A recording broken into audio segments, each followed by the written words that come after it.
We're going to make artichoke and lemon concentrate. Bitters is an old concept around the world. All traditional medicines use bitters. Bitters are used to control sweet. They are the opposite of sweet. So if you have difficulty with sweet conditions, diabetes, hypoglycemia, bitters are really, really important. Bitter foods are important. And they also pump prime the gut for digestion. And again, in times gone by, perhaps people used to eat more bitters before the main meal or have a bitter drink. So you can make your own at home. One of the most bitter herbs I know is artichoke. And this beautiful leaf is artichoke leaf. So a lot of you will know the fruit in the market with the globe. And then if you let that globe flower, it becomes the purple thistle on the top. So you know globe artichoke, but very few of us see actually the artichoke leaf because that's discarded before it gets to market. But this is the bit that herbalists and you and I are interested in. Just one tiny bit, and I'm going to try this out on Seema in a minute. One tiny bit that size will put saliva in her mouth and she'll really know it's bitter. So that's the leaf. Isn't it statuesque? You sometimes see it in gardens just growing because it's beautiful. It gets up here and lots of leaves coming off. It is architectural, as they say. But I have got the powder today as well to show you, because in the winter it's not always out. And that is the powder, and you can buy that. And that works almost as well. Obviously, fresh is always better. And we're going to a mix of the two today. I've got some fresh mint, fresh basil.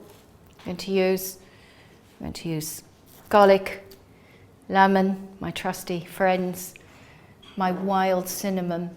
I love getting wild herbs because they have more survival biochemistry in them. If something's wild, it's had to survive with weeds. So it's going to be stronger in the components that are medicinal for us. So this is wild cinnamon from Sri Lanka, from areas where it's just run wild, but it's still collected and sold on. And this, as you know, is the cinnamon quill. It's very important to buy proper cinnamon, not cassia bark. They're two very different and often mixed up and sold one as the other. And then I'm going to put a few bits of fennel in, also very digestive. So all these are incredibly digestive, raw, digestive, that's really going to get the enzymes going. And if you've got a weak digestive system, maybe you've been ill, maybe you're recovering, maybe you are ill, maybe digestion is your problem, then this is really, really going to help. So let's make a fresh version. Seema, would you like to help? You can, just do the juice, but if they're organic, those can go straight in. Right, we're going to put them in straight in today. It's roughly equal parts of everything. And again, it's organic garlic, so I'm barely going to peel them. Just the outer wrapping where people have handled it. You don't want to put that in your food. But you needn't be careful. Once you've got that outer wrapping on, you can be quite crude about the next stage. That goes in. You want more garlic? Yeah. A bit more? Garlic. Lots of garlic. So it's anti-everything, isn't it? And that helps with digestion. It's going to help with any bacterial fungal overloads. Bit of basil. Basil is really amazing for digestion. It's really potent and quite often underestimated perhaps. That can go in. Fresh mint. Again, because we're whizzing it all up, you don't have to take the leaves off. You can just crudely put even the long stalks in. So off we go. Can do that. Discard, or we can bother with that. If that was my smoothie, I often put mint in my smoothies, I'd probably take that off. And then my party trick. Have a go, Seema. That is a really tiny piece. Maybe halve it. Just chew it. Wow. Oh God, that is bitter. That's quite intense. Mm-hmm. Yes. They used to feed it to animals to get their livers moving, the bile moving, everything moving. Yeah. Okay, so let's put that in. That goes in. It's going to be lovely.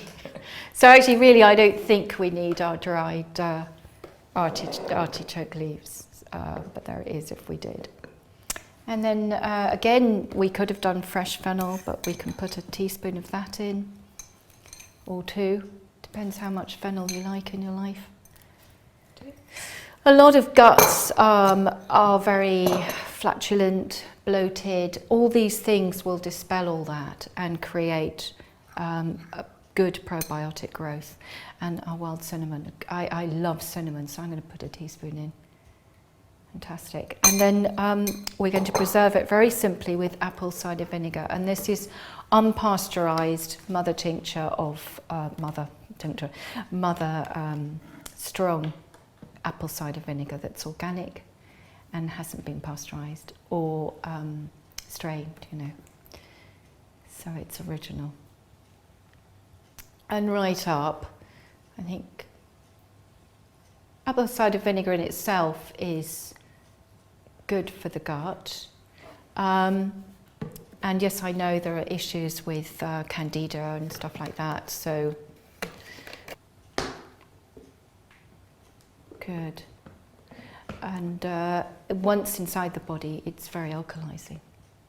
Okay. Yeah. Yes, go for it.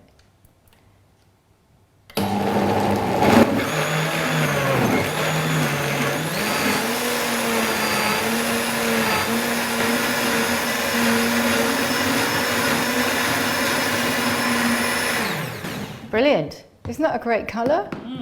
It's lovely. It is. And then we're going to leave that now in a container. So let's pretend we've left that now for 3 weeks.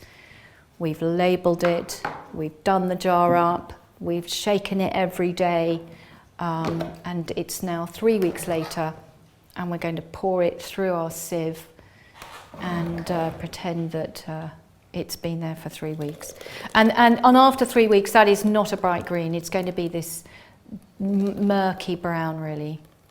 Yeah, we've reached the top. So the colour won't be this bright green. That's all the chlorophyll because we've put a lot of fresh green stuff in. And as you can see overnight, that's going to go right through. But that will have brewed properly. And then again, you would bottle it up and label it. And you would have maybe 5 ml, a teaspoon before eating your meal and 5 ml afterwards. And this is enough to really change the digestive process and heal and recover the gut.